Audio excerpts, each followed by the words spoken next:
International Women's Day for me is about celebrating our joy, our strength and resilience. But at the same time, it is a day to make visible what's still going wrong in this world. How women are not seen, not respected or discriminated, and it shows the long way we still have to go. I think women are celebrated for a lot of many reasons, for the victory, for the power, but today I celebrate women for the scars that they carry and the scars that they carry with the pride. You cannot drag half of humanity down without having to go down with them. And if you want to soar to great heights, we have to do that together. Let Women's Day be about that.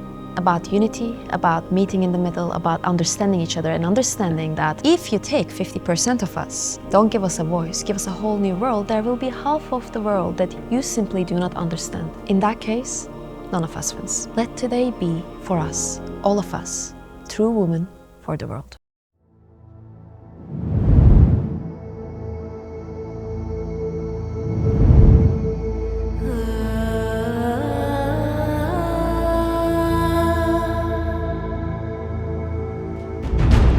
My name is Naima. I'm 28 right now. I grew up with a German mother who grew up in Eastern Germany. And I'm the daughter of an Egyptian father who came here in 1990. And I'm a creative, a poet, and the co-founder of the non-profit organization Roots Berlin. With the non-profit, we create spaces for people of color to come together and in creative ways, in movement, in knowledge sharing, and give them a platform to learn, to grow, to heal, to connect, trying to break down barriers that exist here in this country. With my poetry and my creative stuff, I'm always sharing my vulnerability and the perspective of my eyes, of how I see the world, of how I experience it, of the story I hear from other people when they share their stories with me.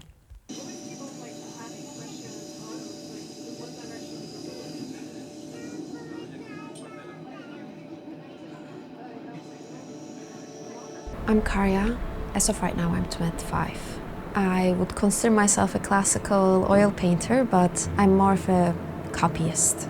A copyist is someone who makes copies of old paintings in similar methods and so on. So I don't have that many originals, and some would consider that not an artist or a painter. I come from Turkey, and it has been now almost 6 years in Berlin. I have a hate-love relationship with Turkey. I mean, at the end of the day, it's where I'm from, it's the food that I'm used to. At the end of the day, we are the citizens of the nation and culture we're raised in, but I did have a reason to leave. Perhaps another thing I miss in Turkey is, I don't know if you have noticed, but there is an acknowledgement of arts that are Middle Eastern, Asian, African, South American in those locations and not necessarily outside of them. In Turkey, wood carving is art, calligraphy is art, porcelain painting is art, while in Europe they are mostly crafts and they don't have the same art space. I always found it weird that carpets are simply furniture and paintings are artistic decoration. That's one thing I miss, that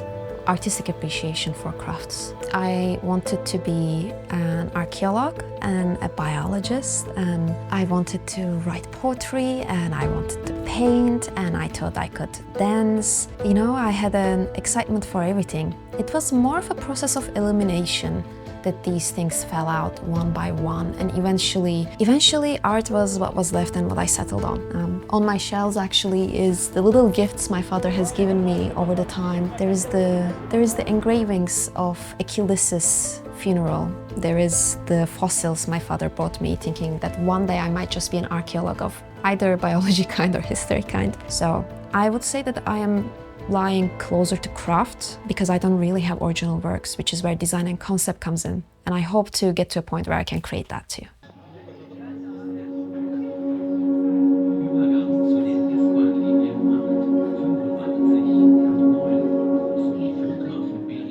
As much as I am Turkish, Turkish Republic didn't really want me. And under those circumstances, I loved the culture. I loved living there, but you do sense you're not wanted. And at that point, you have to leave. I guess I could have stayed.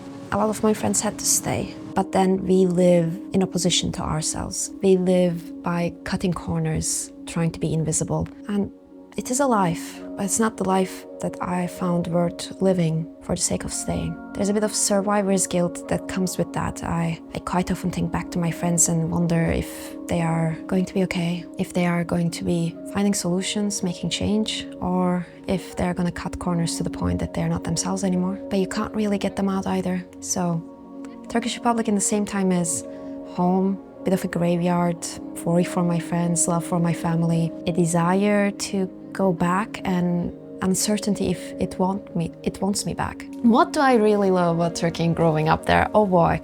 The weather, because if you are someone who was raised anywhere close to Ecuador, and I know the Turkish Republic doesn't really count, but it is kind of close to Ecuador, the weather is significantly warmer and you get used to it. I don't get a sunburn and I don't have to worry about it in the same way most people have to. While in Germany, windy is the default. It's cold, it's rainy, and I feel like people adapt to that with their lifestyles too, from the fashion to the food. Another thing I miss about Turkey is our willingness to create bonds. In Germany, when I first came here, I tried to make baked goods for my neighbors to introduce myself. It's so normal for Turkish Republic. You're in an apartment, the apartment is a small village, you introduce yourself, you ask the neighbor for a cup of sugar, that's normal. While in Germany, people were creeped out and worried and unsure if they can accept the baked goods, if they need to be doing something back, and I learned that being friendly is somehow disturbing. That is one thing I miss about Turkey, that idea that for no reason you can create bonds, for no reason people can be community, that there's no need for justification. The purpose of community is community. I think in Germany, it's a bit more individualistic and there's benefits that come with that. There's no neighborhood watch that constantly oppresses and judges you. There's no, your neighbors saw you leaving and they let your father know, and even though your father knew, he had to act like he was angry because the other neighbors will judge him otherwise. Neighborhood pressure is a real thing, but the lack of community is also a real thing. I don't know which one I prefer. Absolutely. Pedro and Cher, as you said, tonight we are hearing from the victim of this violent attack, which happened on Friday afternoon here in downtown Long Beach. She tells us she is speaking out to warn other women and also to push for tougher laws to keep criminals behind bars. I mean, I'm just lucky that it happened in daylight and not at night, because then I probably would have been raped. Unaware that a man watching her jumps up from the sidewalk, unzips his pants, and starts following her. Then, within seconds, he pounces, pulling up her skirt, thrusting against her, and knocking her to the ground. Indeed, we mark International Day for the elimination of violence against women. Now, the rape survivor, who has become a hero in France, has given her final statement in court. Giselle Pellicourt says it is time for the macho, patriarchal society that trivializes rape to change. Women is that the problem is getting worse.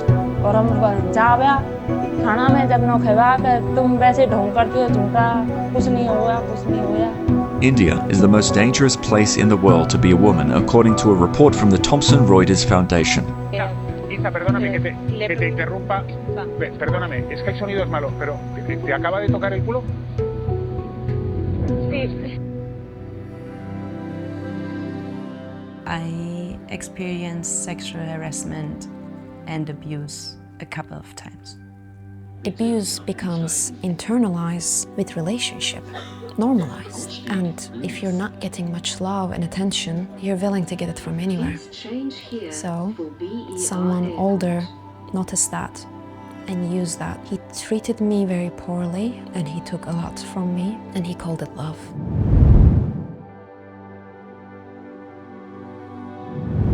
When I was 16, I went through some kind of rough years at high school. I was struggling and I was lucky enough to be able to do an exchange year in Venezuela. It was the best year of my life, I guess. I started loving myself again. I grew a lot. I became a version of myself I wasn't even able I can be. I got new friends, a new family, and on my last day at school, there was a graduation, kind of a graduation party, let's say, where they wanted to honor me and other students for their efforts. I was very happy, but also very sad, because it was my last days after this whole year there. And then one professor came up to me and said, "Hey, can you come with me? And I have something upstairs for you." And I went with him. I was very excited. I was like, oh, another gift. Like, I don't know, like a personal moment, which I usually very appreciate. When we entered in the classroom, he pushed me onto the wall and kissed me everywhere and put his whole body on my body. I felt every single part of his body on my skin. He was back then 70 years. I felt nasty. I didn't hit. I couldn't move. And I was just paralyzed. And I was lucky enough that someone walked down the corridor and he stepped back to make sure no one sees it. And I was just running outside, downstairs where all the other people were. And I started crying. And everyone thought I'm just sad because it's my last day. Everyone cried. Back then I didn't have the courage to talk about it. I just shared it with one friend. I didn't want to leave after this whole year of building up my confidence, of collecting so many beautiful memories. I didn't want to leave as this exchange student that got sexual harassed at school from a professor. So I didn't share it with my family. I shared it with the organization to make sure they don't send any other students there. I came back to Germany and I was very confused, broken, of this extreme of the high that I experienced there and one of the deepest lows. And it was this strong, strong sense of injustice and power abuse. I got very angry that he used his power. He used his title. He knew that I would feel kind of intimidated. He knew it. And these power dynamics that played into his decisions, I see them everywhere, like I saw them every day afterwards. And they made me afraid entering in some spaces, at uni, wherever. And yeah, it was a hard time for me to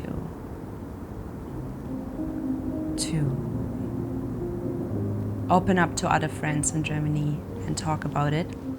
But no one really had the skills to as well, like, guide me through it. When was the first time you got abuse? The very first time I can remember, the very first time. I think I was 6 or 7, and it was my mother. I was meant to go buy some yogurt. On my way there, I stepped on a lizard. I was a child. I had a lot of empathy. I got worried for the lizard. It seemed to be suffering. I picked it up. I ran back home. It's in my hands. I thought I could help it. Money's still in my pocket. And I ran up to my home and my mother looked angry. She looked at me and she said, "You just left." And I don't remember what I said, but I think I lied. I was scared of her. She would yell a lot. And she told me she's gonna call the market and ask if I bought it. It was a small place, we knew each other, so she called the market and confirmed I never went there. She got really angry at me lying, and I think that was the first time I got a proper beating. And I vividly remember that because I was trying not to shake, I was trying not to squeeze my hands. I had the lizard in my hands, so I was trying to stay focused throughout the whole thing, try not to kill the lizard. That's the first time I vividly remember. I don't know if anything happened before that, but I remember being scared of her when she's angry.